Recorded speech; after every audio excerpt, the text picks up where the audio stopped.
I still don't know why I went back there alone. People ask me that whenever I tell this story. The truth is simple. At the time I thought I needed silence. After what happened in my life that year, silence felt like medicine. Now I understand something different. Some places are silent for a reason. And some places stay empty because the people who discover the reason never come back. This happened 12 years ago. I was 31 and burned out from everything. My marriage had collapsed. I had quit my job 3 months earlier. Every day felt like I was carrying weight on my chest.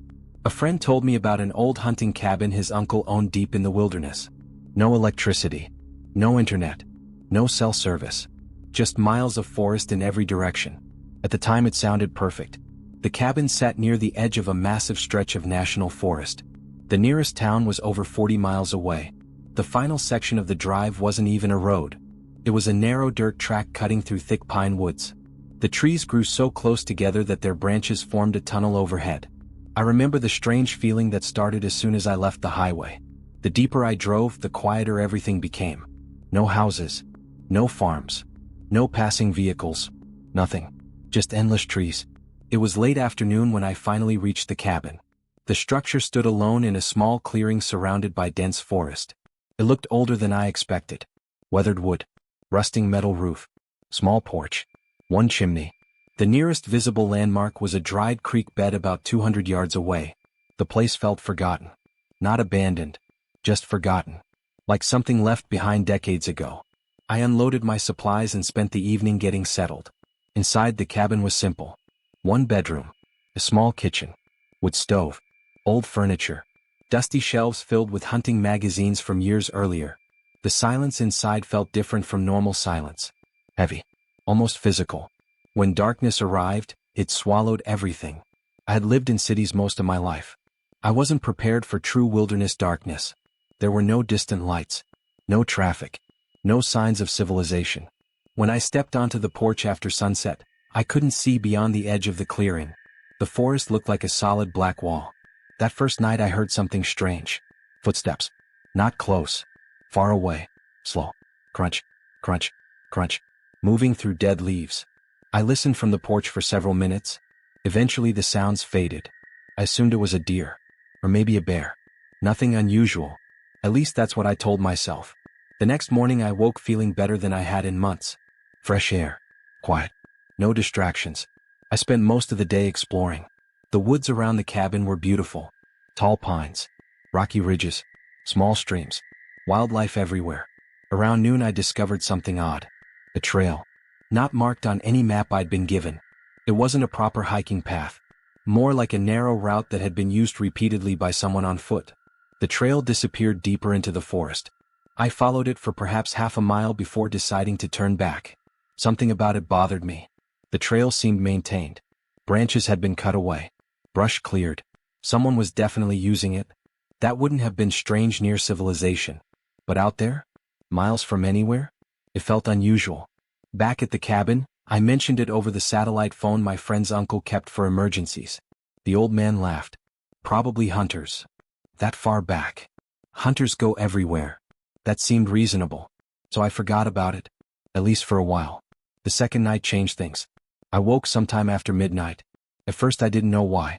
The cabin was dark. Silent. Then I heard it. A single metallic sound. Clang. Outside. Near the cabin. I sat upright. Listened. Nothing. Several minutes passed. Then it happened again. Clang.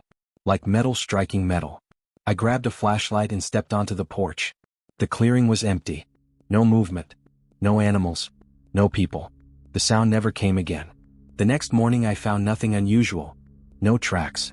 No signs of visitors. I told myself the noise had probably come from the old roof expanding or contracting during temperature changes.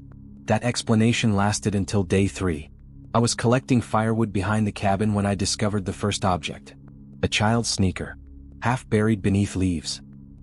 Dirty. Weather damaged. I picked it up. The sole had nearly separated from the shoe. At first it seemed unremarkable. People lose things outdoors all the time. Then I noticed where I was standing. The sneaker wasn't near a trail. It wasn't near a road. It wasn't near any place a child should reasonably be. I tossed it aside and continued gathering wood. But later that night I kept thinking about it. The location made no sense. The following day I returned. The shoe was gone. I searched the area for nearly 20 minutes. Nothing. It had vanished. I knew exactly where I'd left it. There was no mistake. The shoe had been there. Now it wasn't. The discovery unsettled me more than I wanted to admit. Someone had either taken it, or I wasn't the only person moving through those woods.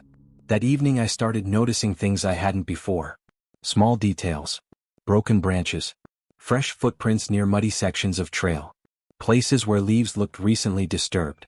Tiny signs. Nothing conclusive, but enough to make me uneasy. As darkness approached, clouds rolled over the mountains. Rain began shortly after sunset. Heavy rain. The kind that drowns every other sound.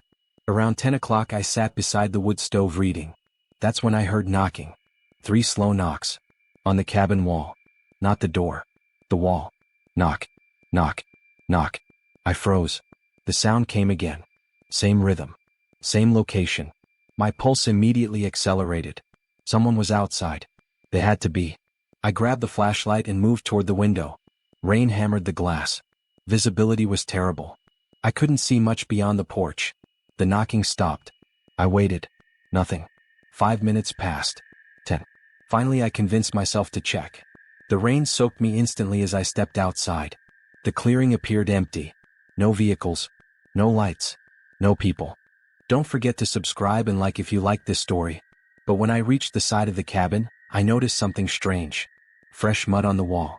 At shoulder height. A smear. As if someone had placed a muddy hand against the wood. I stared at it for several seconds. Then another realization hit me. The mud wasn't being washed away, which meant it had appeared after the rain started. Someone had been standing beside my cabin. Recently. Very recently. I barely slept that night. The next morning I found footprints. Not animal tracks. Human. The rain had partially damaged them, but they were still visible. One set. Heading toward the forest. Not away from it. Toward it. As if whoever visited the cabin had emerged from deep in the wilderness. That discovery changed everything. Until then I had been uncomfortable. Now I was worried. I considered leaving. But curiosity got the better of me. I wanted answers. That decision nearly became the worst mistake of my life. I spent most of the next day following the hidden trail I'd found earlier. This time I went farther. Much farther. The path wound through dense forest for nearly 2 miles. The deeper I traveled, the stranger the woods felt. No birds. No squirrels. No sounds. Just wind moving through trees. Eventually I reached a small clearing. The moment I stepped into it, my stomach dropped. There was a campsite. Not abandoned. Used. Recently. A fire pit. Food wrappers. Empty water containers. Blankets. Someone had been living there. But that wasn't the disturbing part. The disturbing part was what hung from a nearby tree.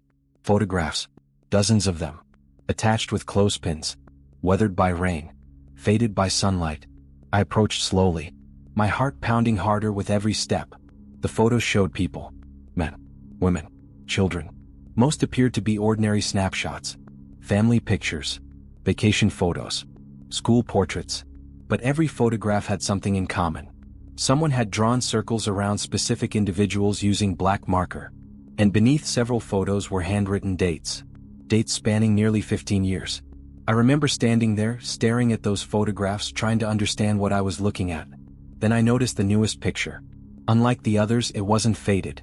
It had been placed there recently. Very recently. The paper still looked fresh. The person circled in that photograph looked familiar. For several seconds I couldn't understand why. Then realization hit me. The man in the picture was me. And written underneath was a date. Tomorrow's date. The moment I saw that, I heard a branch snap somewhere behind me. Close. Much too close. I turned toward the sound.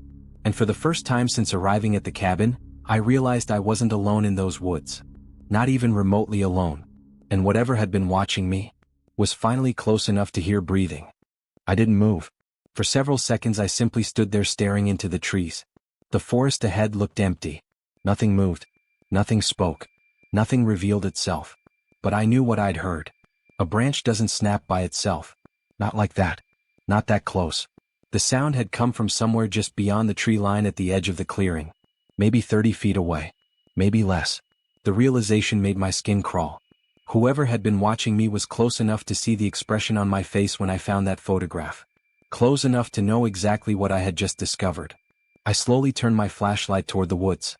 The beam swept across trunks, undergrowth, and tangled branches. Nothing. No movement. No face. No figure. Just endless forest. I took a step backward. Then another. My eyes never left the darkness between the trees. Every instinct told me to get out of there. Immediately.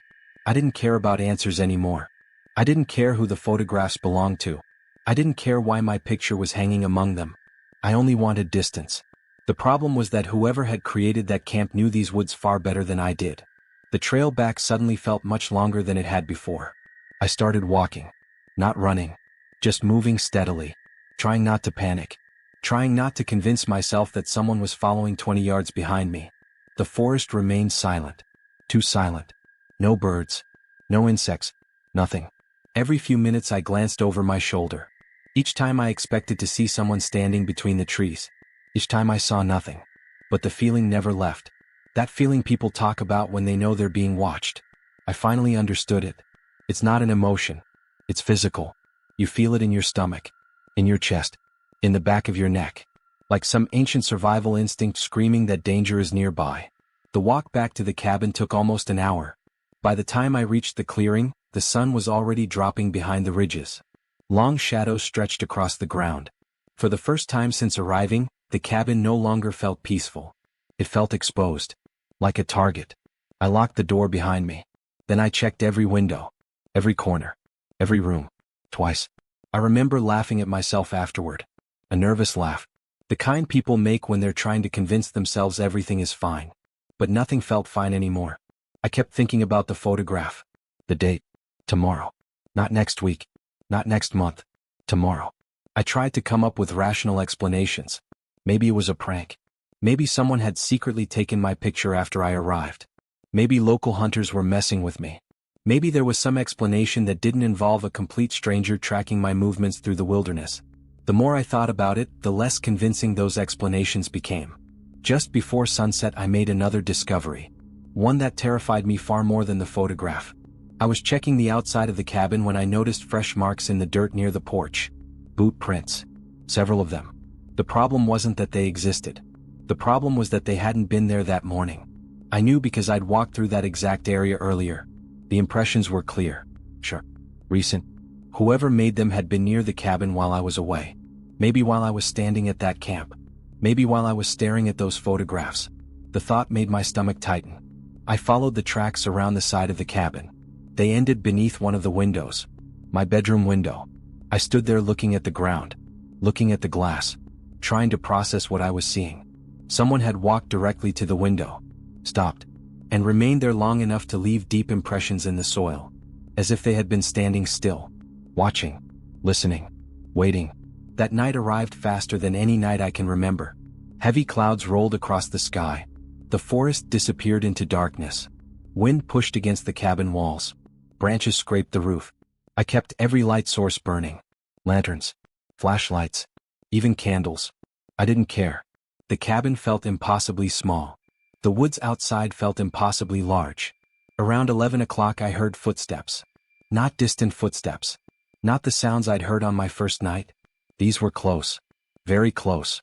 Slow crunching noises moving around the clearing. Then stopping. Then starting again. Circling. I froze beside the window. The footsteps continued. Crunch. Crunch. Crunch.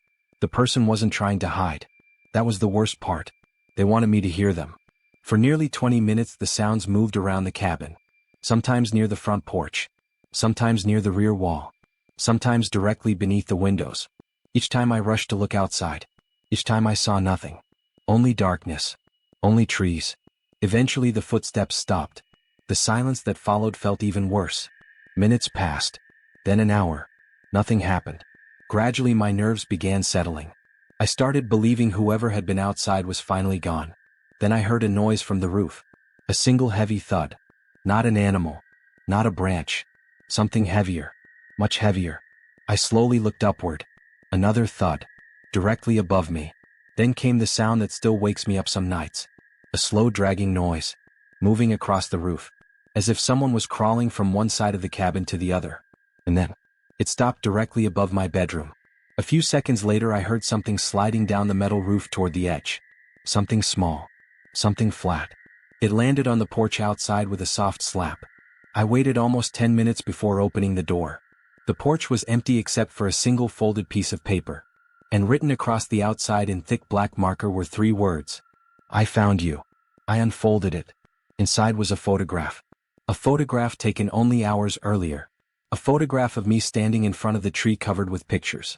And in the background, partially hidden between 2 pine trees, was the blurred outline of a person staring directly at me. I turned the photo over. There was writing on the back. A message. Several lines long. I carried it inside, locked the door, sat beneath the lantern light, and began reading the first sentence. My hands were shaking as I unfolded the paper completely. The first line read, "Leave before sunrise." Below it were several more sentences. "You are staying in the wrong cabin. He knows you're here. You have 1 night." There was no signature. Nothing identifying who wrote it. I read the message 3 times. Then a 4th. The words themselves weren't what frightened me. It was the photograph. Someone had been close enough to take it without me noticing. Close enough to watch me. For how long? Days? Weeks? I didn't know. For the next hour I sat in silence, listening to every sound outside. The woods had become completely still. No footsteps. No movement. Nothing. Around 2 in the morning exhaustion finally caught up with me. I must have drifted off in the chair. A sudden crash woke me. Glass exploding somewhere inside the cabin. I jumped up. The bedroom window. Shattered. Cold air poured through the opening. For several seconds I couldn't move. Then I saw something lying on the floor beneath the broken glass. A small stone. Wrapped in another piece of paper. That was enough. Every bit of curiosity I had left disappeared. I didn't open the note. I didn't investigate. I packed my gear immediately. The rest of the night I sat with a flashlight and a hunting rifle I had found in the cabin, waiting for daylight. Just waiting. The longest hours of my life. Several times I thought I heard movement beyond the trees. Several times I saw what looked like a figure standing at the edge of the clearing. Every time I aimed the flashlight it was gone. When the first gray light of dawn finally appeared, I threw everything into my truck. I never looked back at the cabin. Not once. The drive out felt endless. Every few minutes I checked my mirrors. Part of me expected another vehicle to appear behind me. Nothing did. 2 hours later I reached the nearest town. Only then did I open the second note. It contained a single sentence. One sentence that chilled me more than anything else I had seen. He takes photographs before he takes people. I went straight to the sheriff's office. The deputies listened politely.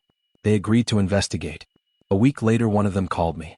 They found the campsite, the fire pit, the blankets, the tree, everything I described. But the photographs were gone. Every single one. As if they had never existed. The deputy asked me one final question. A question I still think about. He wanted to know whether I had recognized any of the people in the pictures. At the time I said no. That wasn't entirely true. After returning home, I couldn't stop thinking about one photograph. A faded image near the bottom of the tree. A young man standing beside a cabin. I hadn't recognized him while I was there. Not immediately. But later, after staring at the memory for days, I finally understood why he looked familiar. A month after leaving the woods, I called my friend's uncle and asked if anyone had ever disappeared near the property. The line went quiet. For a long time he didn't answer. Then he told me something he had never mentioned before. The cabin hadn't always belonged to his family. The previous owner had vanished in the late 1980s. No body was ever found. The case remained unsolved. A few days later he mailed me an old newspaper clipping. There was a photograph attached to the article. A photograph of the missing man. The same face I remembered seeing on that tree. The same face from the faded picture. The same face that had disappeared decades earlier. I keep that clipping locked in a drawer. I've never gone back to those woods. I've never tried to find the cabin again. And sometimes, late at night, I wonder who left those warnings. The person watching me from the trees. The person who threw the notes through the window. The person who knew I was in danger. Because one detail has never made sense. If someone was trying to save me, why did they already have so many photographs of me? And why was the last picture in the envelope taken from inside the cabin? While I was sleeping.